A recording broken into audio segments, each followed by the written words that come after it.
Huwag na huwag kakain ng karne tuwing Biyernes. Yan ang bilin sa akin ng mga matatanda. Ano ba ang pwedeng mangyari? Takot na takot ako isang beses dahil nahuli nila ako na hindi ko sila sinunod. Story time! Ginagawa namin to sa family. At merong isang araw na sinuway ko sila.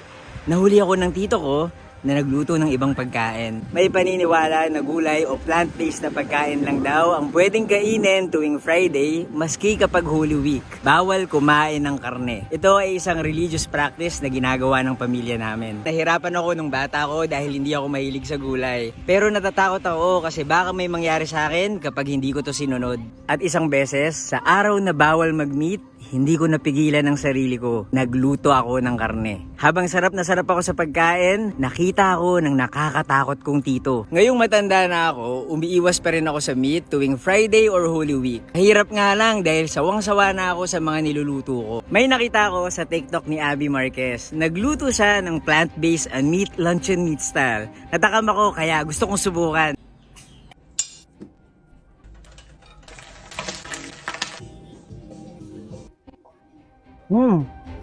Sarap na ito, wow. Sarap ng unmeat luncheon meat style Parang karne pero plant-based siya. So ayun na nga, nahuli ako ng tito ko. Siya pa naman yung strict kong kamag-anak na pinagsasabihan kami every time na meron kaming pagkakamali.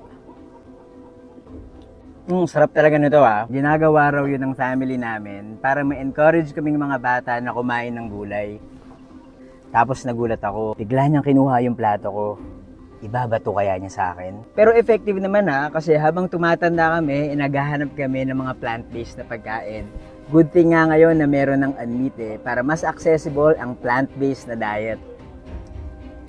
Pinuha ng tito ko yung plato ko. Kabado na ako noon, tas bigla yung sinabi, pengi ako Kinain niya yung pagkain ko, tas ang sabi niya, masarap naman daw. Kagaya nitong unmeat luncheon meat style.